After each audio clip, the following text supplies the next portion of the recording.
There could be a big wave of home sellers coming in 2022 that no one is talking about. And funny enough, these high interest rate hikes that we're seeing could end up actually helping buyers more than hurting them. Let me explain. In a recent poll by Coldwell Banker, 44% of Gen Z surveyed who own a home plan on listing their home for sale in the next 12 months, and the same is true for 35% of millennials that were surveyed. So that means we could potentially be seeing a lot of homes coming on the market in the next 12 months between late 2022 and early 2023. Now you see, the reason for this, I believe, is mostly because of luck. You see a lot of these millennial and Gen Z buyers that have bought property, they bought in the last 2 to 5 years, let's say, before things really started getting nuts, and they've been very lucky to be able to capitalize on probably the best timing ever in the history of the world to buy real estate. They just happen to buy at the right time. They see the opportunity to sell is now. They have a lot of new equity in their property. Their property value may have risen by 40, 50%, even 100% in some cases, and they're ready to take advantage of that, list that property, pull out that equity, and move up to a better home. So when all these supposed listings come to the market, and with interest rates going up, how is this going to help you as a buyer? Well, my theory is this. First of all, there's going to be more inventory, which gives you some more options, which will hopefully alleviate some of the competition out there.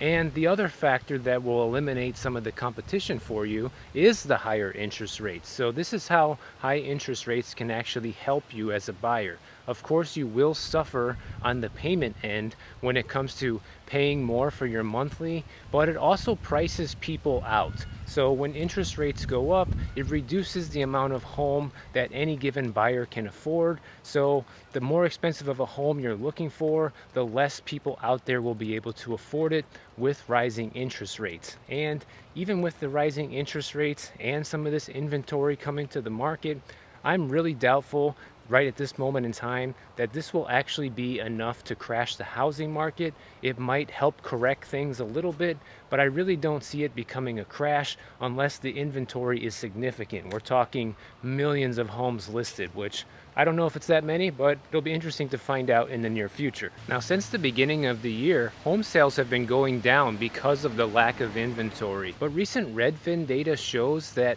the amount of homes that are selling in the last few weeks are actually going up, which could be a good sign for the housing market. Because the only way that home sales go up is if more inventory is coming to market and more people are buying these homes, essentially. And it seems like these higher interest rates so far have not scared people off. In fact, it might even send more people into the frenzy of buy right now before the rates get too high. As I mentioned in one of my previous videos, I think we could easily be seeing 30-year fixed rates at 6 to 7% by the end of the year easily. They're already at 6 in some cases, so I think might even be higher than that. Every time I try to make one of these mortgage rate predictions, it seems like it just gets crazier by the week.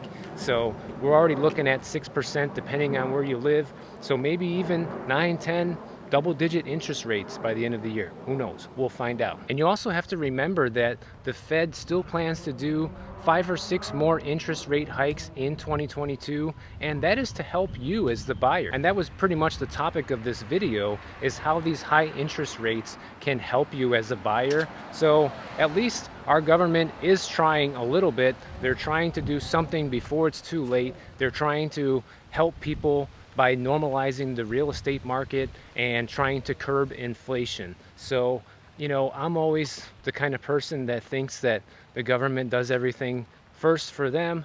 But in this case, they really need to look out for the people, because if they don't, there's going to be no one left to buy any houses or consumer goods, because no one will have any money and the prices will be so out of control that everything will be completely unaffordable. So it's really time for them to step up and do something about it. So I'm really looking forward to seeing that happen as well. Now, some people think that new construction is going to be the savior in this housing market crisis where we have record low inventory, but I don't think it will be. It might be for some of the buyers out there, but you got to remember something. First of all, it's taking longer than ever to build a house right now. So the supply chain bottlenecks are really slowing things down, and there's really no telling when all this is going to be resolved. And the next thing is that you have to remember that new construction is almost always more expensive than an existing home, and that also prices out people that could have afforded those homes before the supply chain bottlenecks, but now no longer can because of higher rates and higher costs to build. So I don't think that new construction coming to market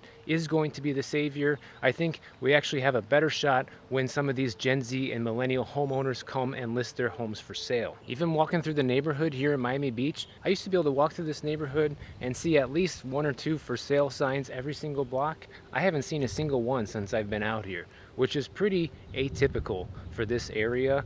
And that just goes to show you that people are not looking to list right now for a lot of the reasons that I mentioned in my previous video. If you did not see that, go and check it out, because in that video I explained why so many home sellers are trapped in their current home right now. Now, we all know the housing market is on fire right now, and now could be a good time to start looking into alternative investments. The Wall Street Journal says this is one of the hottest markets on earth right now. What am I talking about? The art market. I know what you're thinking.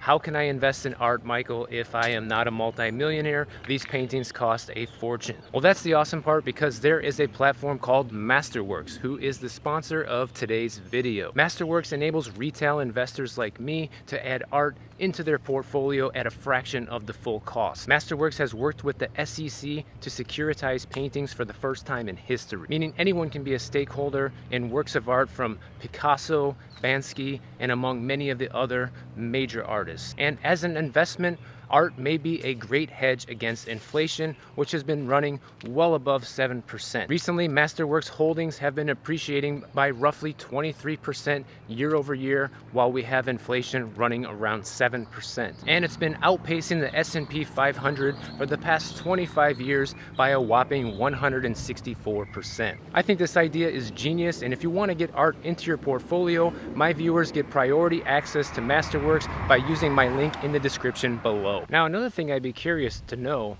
is if a lot of these Gen Z and millennial potential home sellers have any idea what they're going to be facing if they were to list their home for sale and take those profits right now. I wonder if they realize just how much mortgage interest rates have gone up and the lack of inventory available, because that could end up being a deterrent for these potential would-be home sellers to put their house on the market. Even though they surveyed and they said they would plan to list, that doesn't necessarily mean that they will, because a lot of times people take a survey and they're like, yes, you know, without even really thinking about all of the consequences, probably because they don't watch this channel. But if they did, they might be second guessing listing that home for sale. And I think that's something else that I'll believe it when I see it. You know, people say a lot of things, but the only thing that really matters is the actions that they take, not the words that they say. Now, this is one of the reasons I'm telling people that if you're in a position to just wait a little bit and see how things play out, I think that's the best move right now. Because if this projected scenario comes to reality, if these homeowners list their properties for sale, and let's say it increases the amount of homes for sale by 1 million homes nationwide, well, that would be significant, considering that as of right now, there's only about 400,000 homes listed in the entire United States, which is practically a record low. So first of all, that would be really good for you if you decided to wait and hang on a little bit longer if you've been looking to buy. Second, those higher interest rates could potentially induce even more people to list once they see that there's more listings coming on the market and those rates aren't getting any cheaper. I better cash out now while I still can. That is a possibility that it could drive more people to list for the same reasons that more buyers are jumping into the market, simply because of FOMO. They don't want to miss out on that potential sale while the prices are still high and people can still buy. Because once there are too many homes on the market and the interest rates get too high, there's simply going to be less buyers out there. So if there's a lot of inventory and there's less buyers, well, that means that the tides are shifting, and now it's time for you to start lowering the price on your house in order to get it sold. And this is how I think that the higher interest rates could end up helping potential buyers, because it will simply eliminate competition, and it will also hopefully increase the amount of homes that you have available to choose from if you're in the market. So just hang tight, don't be too desperate. Obviously, people need to move, and if you're moving for a job or a divorce, God forbid, something crazy like that, then obviously you need to sell or you need to buy. But if you're in a position to wait a little bit longer, next few months, see what happens. I think it could end up paying off, because if this survey has any weight to it, then maybe we'll see some new listings coming on the market in the near future. And as a real estate agent, I'm really looking forward to the market returning to normal. A lot of people think that when you're in the real estate business that having this frenzy is good, but it actually isn't. It creates a lot of frustration, a ton of competition, and actually a more balanced market is much more favorable in my opinion. You have people willing to make deals instead of just cut each other's throats, and I think it's just a much more pleasant working environment. And if there are more listings coming to the market, I benefit from that as well, because I personally would rather take a listing any day over being on the buying side of the transaction, and that's just something that I look forward to in the future if these listings do come to market. Now, if you're a home seller right now and you've been thinking about listing your home for sale but you feel trapped, I have the perfect video for you right over here. Go and check it out. I give some really good reasons and some scenarios of who should list their home for sale right now and who should not. I'll see you over there.